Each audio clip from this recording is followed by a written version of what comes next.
प्रणिपात दाऊ।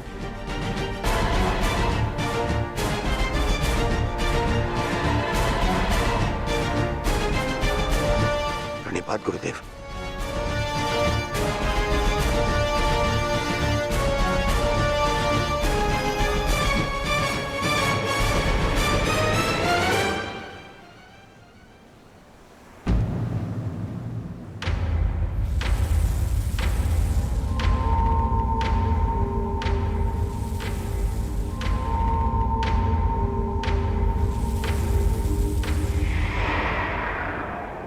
औक्षणी सेना का विनाश हो चुका है कान्हा। आर्यव्रत के सभी महारथी काल के गाल में समा चुके हैं। अब और कितनी आहुति दी जाएगी इस युद्ध में कान्हा? उत्तर दो। बंद करो ये विनाश, बंद करो ये महाभारत अब।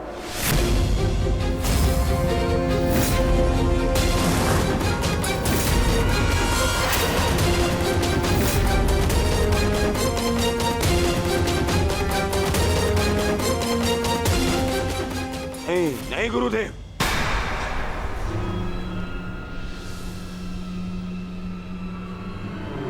मैं इतना कुछ खो चुका हूं कि अब जब तक मेरा प्रतिशोध पूर्ण ना हो जाए ये युद्ध समाप्त नहीं हो सकता।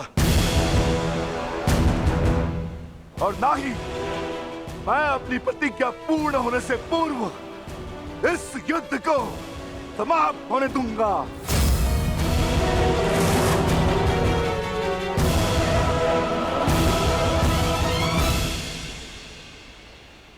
तुमने जो प्रतिज्ञा दुर्योधन के लिए ली है, अब उसका पूर्ण होना असंभव है।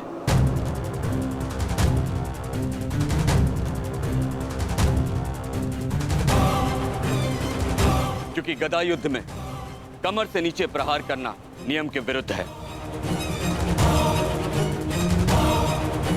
और तुमने प्रतिज्ञा ली है दुर्योधन की जंगा तोड़ने की।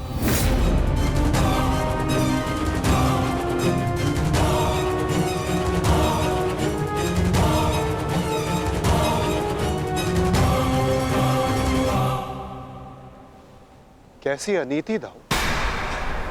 महामहिम भीष्म के बाणों की शैया पर जाने के पश्चात इस युद्ध में कोई नीति शेष नहीं रही दाऊ। और फिर आपने तो स्वयं को इस युद्ध से विमुख रखा था ना। आप इस युद्ध में भाग नहीं ले सकते दाऊ।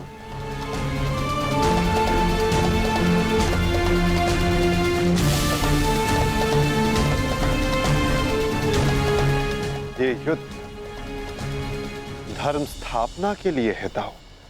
मैं यही तो देखने आया हूं कान्हा कि इस धर्म स्थापना की युद्ध में कोई अधर्म ना हो।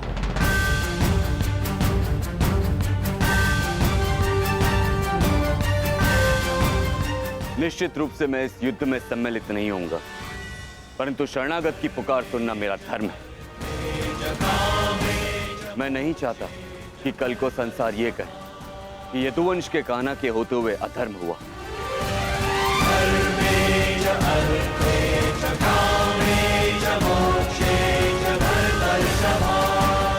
यदि ये दोनों युद्ध करना चाहते हैं तो करें।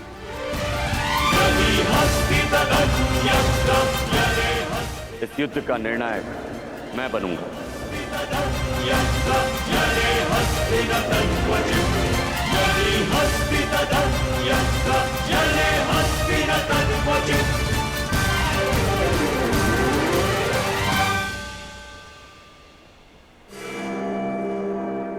और स्मरण रहे, जिसने भी इस युद्ध में नियमों का उल्लंघन करके विजय पाई, उसे मैं स्वयं अपने हल से समाप्त कर दूंगा।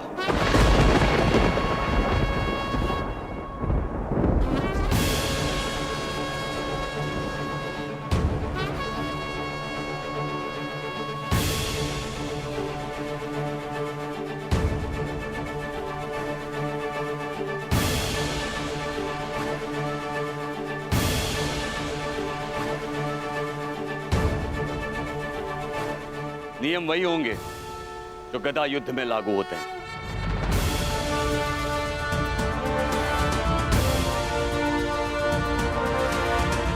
और युद्ध में कोई भी कोई भी योद्धाओं के मध्य नहीं आ सकेगा।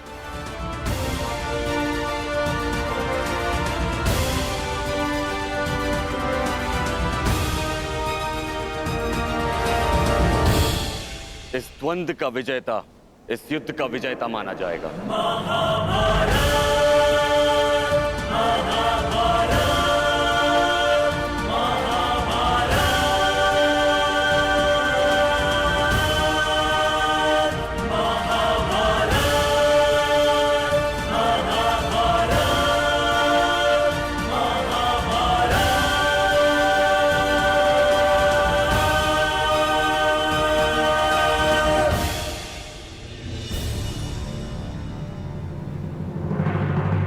अब धर्म स्थापना का भार तुम्हारे कंधों पर है विकोदर।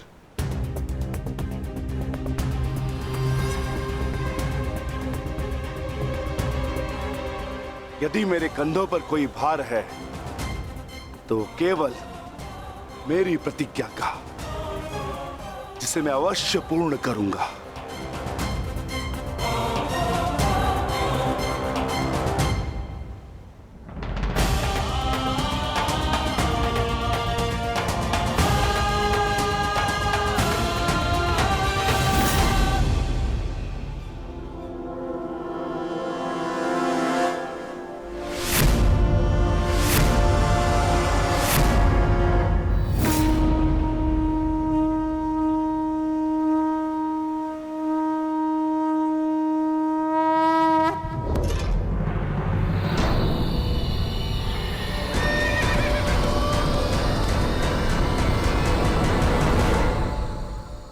युद्ध प्रारंभ करो।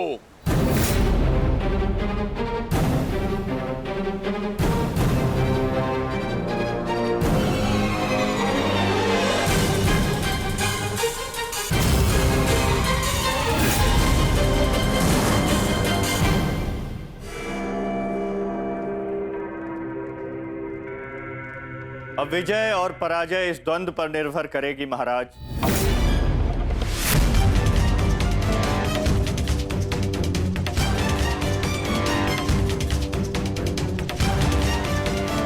एक ओर प्रतिशोध है तो दूसरी ओर प्रतिज्ञा।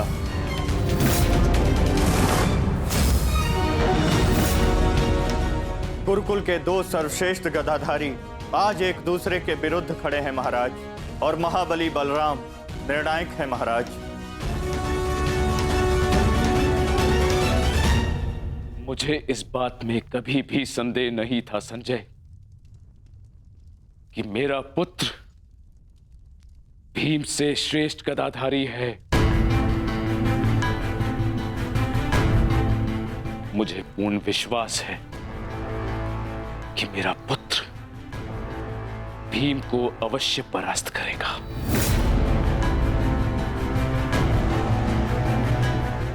परंतु मुझे चिंता थी तो केवल वासुदेव की, कि कहीं वो किसी प्रकार का छल ना करे। परंतु अब गांधारी के वरदान फलस्वरूप न भीम दुर्योधन का कुछ बिगाड़ पाएगा, और हलधर बलराम के मध्य में उपस्थित होने के कारण वासुदेव भी हमारे पुत्र के साथ कोई छल नहीं कर पाएंगे। हस्तिनापुर में उत्सव की तैयारी करो। मेरा पुत्र इस संसार का सबसे बड़ा युद्ध जीत कर आने वाला है। हाँ, तैयारी करो।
माधव मित्र, तुम्हारी विजय निश्चित है।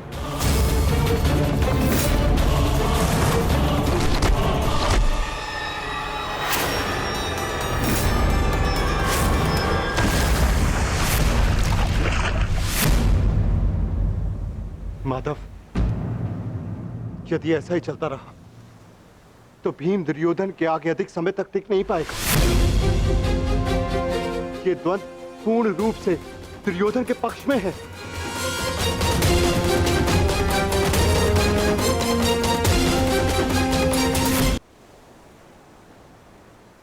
धर्म स्थापना का मार्ग सरल कहां होता है धर्मराज? उसमें अनेकों कांटे होते हैं, अनेकों ठोकरें होती हैं, अनेकों आघात होते हैं। महाबली बलराम अब इस युद्ध के निर्णायक हैं। युद्ध का परिणाम इस द्वंद्व पर निर्भर है।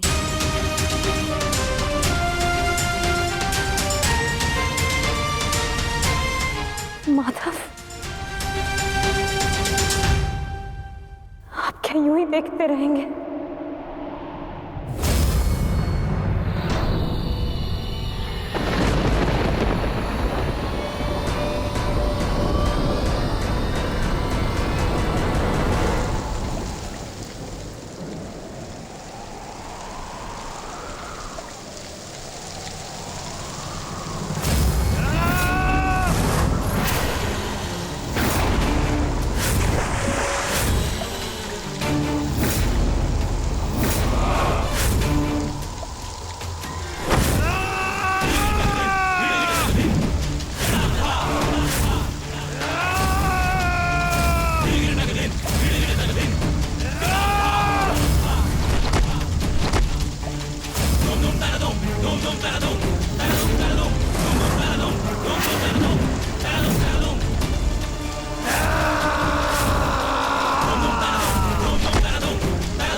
पराजय तो तेरी निश्चित है भीम।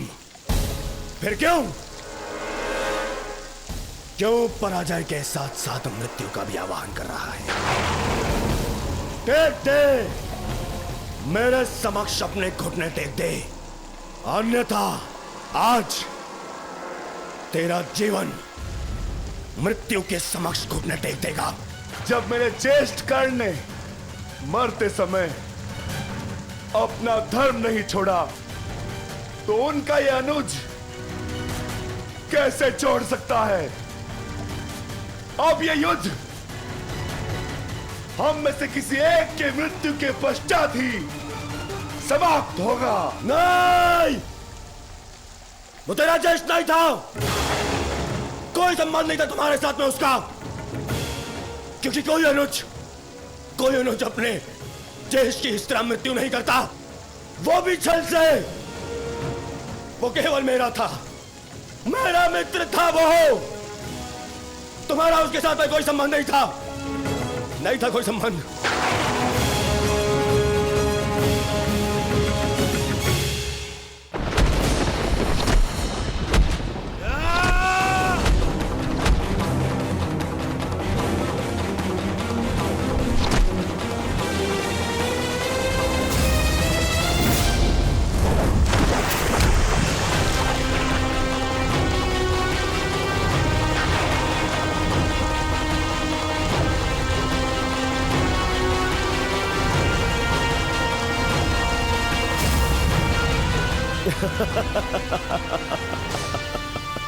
क्यों पांडवों, आनंद आ रहा है?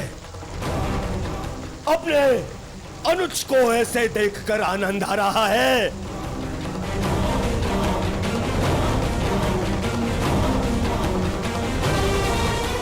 इसी के सहारे इस युद्ध में विजय प्राप्त करने का स्वप्न देखा था ना तुम लोगों ने?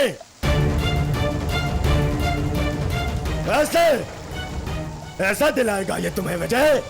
हाँ, देखो कैसे लाचार, धरती की गोद में धंसा हुआ है ये।